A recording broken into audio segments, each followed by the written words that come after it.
అయితే ఇప్పుడు మీరు సినిమా డైరెక్షన్ ఇప్పుడొచ్చారు. బట్ బిఫోర్ దట్ ఏంటంటే కొన్ని షోస్ కూడా డైరెక్ట్ చేశారు కదా! హ్మ్. 'నీలెవరు కోటీశ్వరుడు' అవును. గాని ఇలాంటి ఆటిలన్నిటికి కూడా బ్యాక్ ఎండ్‌లో ఉండేవాళ్ళు కదా!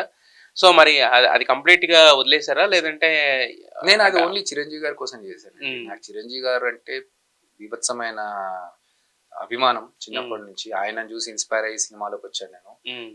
ఆయనను చూసే డాన్స్ నేర్చుకున్నాను. సో, నాకేంటంటే చిరంజీవి గారు చేస్తున్నారు ఈ షో.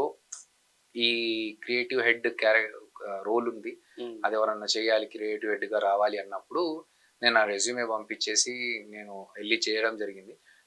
అది ఓన్లీ చిరంజీవి గారితో వర్క్ చేయాలన్న దానికోసం తప్ప అది రెగ్యులర్‌గా పర్స్యూ చేయాలనేదైతే కాదు. హ్మ్. ఎందుకంటే ఆల్రెడీ 'జబర్దస్త్' చేస్తున్నాను. 'బాహుబలి' అప్పటికే అసిస్టెంట్ డైరెక్టర్‌గా చేశాను. ఓకే. అది ఎందుకు చేశానంటే ఓన్లీ చిరంజీవి గారితో వర్క్ చేయాలనే ఒక దాంతో చేశాను తప్ప, హ్మ్. అది కంటిన్యూ చేయాలనే దాంతో కాదు. హ్మ్. లేకపోతే బ్యాక్ ఎండ్‌లో ఒక ఫ్యాన్ మూవ్‌మెంట్ కింద ఫ్యాన్ మూవ్‌మెంట్ కింద ఆయనతో కలిసి హ్మ్. ట్రావెల్ చేయాలని చెప్పేసి. ఓకే. మరి ఆ ట్రావెల్‌లో మీరు నేర్చుకున్నదేంటి? ఆయన దగ్గర నుంచి గమనించిందేంటంటే, మనం మామూలుగా మాట్లాడినప్పుడు తెర మీద చూస్తుంటాం, పూలు ఇసురుతుంటాం, విజిల్స్ ఏస్తుంటాం అది వేరు. బట్ కాకపోతే అంటే ట్రావెల్ అనేసరికి ఆయన ఒక క్లోజ్‌గా చిరంజీవి గారు ఆయన చేసిన ఎన్నో సినిమాల్లో అంటే ఆయన చేసిన సినిమాల డ్యూరేషన్ అంత ఉండదు మన ఏజ్. కానీ అంత పెద్ద యాక్టర్ అయ్యి అన్ని సినిమాలు చేసినా కూడా ఒక కొత్త పర్సన్ వచ్చి ఏదైనా పాజిటివ్‌గా చెప్తున్నాడు అంటే వింటారాయన. హ్మ్. సార్ ఇలా అనుకుంటున్నాను సార్, ఇలా చేద్దాం అనుకుంటున్నాను సార్ అంటే, బావుందమ్మా చేద్దాం చెప్పు ఏం చేయాలి చెప్పు అని. హ్మ్. సో, అది ఆయన దగ్గర నుంచి నేర్చుకోవాల్సిన విషయం. హ్మ్. అంటే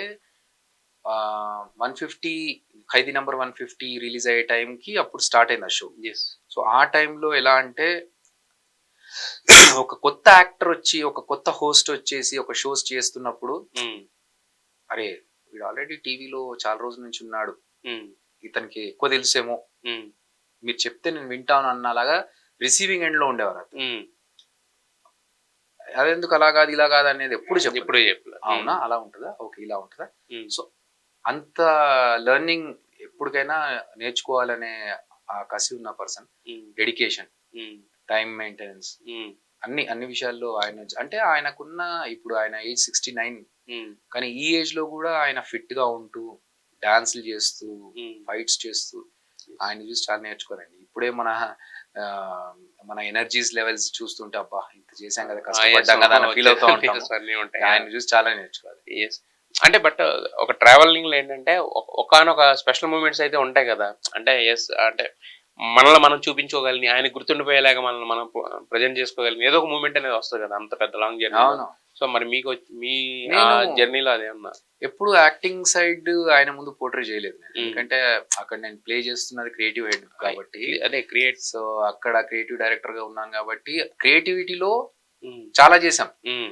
వెంకటేష్ గారు, చిరంజీవి గారు కాంబినేషన్‌లో ఒక ఎపిసోడ్ ఉంటుంది. ఆయన ఈ మన 'నువ్వు నాకు నచ్చావు' సినిమాలో ఒక డైలాగ్ ఉంటుంది గదా! హ్మ్. అమ్మా నువ్వు నాకు అది. అదిచ్చావు, ఇదిచ్చావు ఆ! ఎందుకమ్మా ఇంత ఎర్లీ‌గా చచ్చావు హ్మ్. అది ఆ సీక్వెన్స్‌ని మేము రీక్రియేట్ చేసి వెంకటేష్ గారు, చిరంజీవి గారు కాంబినేషన్‌లో ఒకటి చేసాం అక్కడ హ్మ్. కామెడీగా. హ్మ్. అది బాగా వర్కౌట్ అయింది. హ్మ్. అలాగే చిరంజీవి గారితో ఇంకా కొన్ని క్రియేటివ్ పార్ట్స్ చేసాం. 'రానా' గారొచ్చినప్పుడు, హ్మ్. లేకపోతే 'రామ్ చరణ్' గారొచ్చినప్పుడు. హ్మ్. అవన్నీ ఆయన బాగా ఎంజాయ్ చేశారు. హ్మ్. కానీ నాకు బాగా గుర్తుండిపోయే మూమెంట్స్ ఏంటంటే, ఈ షో అయిపోయిన తర్వాత మళ్ళీ బయటెక్కడో ఒక ఫంక్షన్‌లో కలిస్తే, హ్మ్.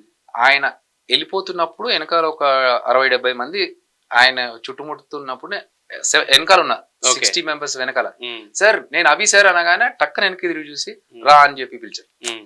సో, అది నాకు మెమరబుల్ మూమెంట్. ఓకే. అండ్ ఒకసారి షూటింగ్ అయిపోయి ఎళ్ళిపోతున్నారు.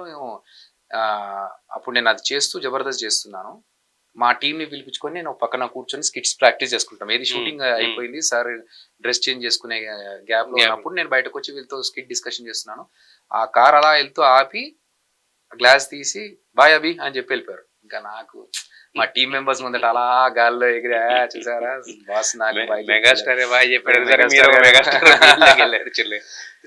సో, నేను చాలా మటుకు 'జబర్దస్త్‌లో' గూడా చిరంజీవి హ్మ్. గారిని ఇమిటేట్ చేస్తూ కొన్ని స్కిట్స్ చేశాను. హ్మ్. హ్మ్. ఆ 'ఖైదీలో' గెటప్ చేస్తూ. హ్మ్. నాకు బాగా ఇష్టం. ఎందుకంటే ఆయనలాగా కనిపించాలి, ఆయనలాగా యాక్ట్ చేయాలి అనేది చాలా inspiration of definitely. Yes. Yes. So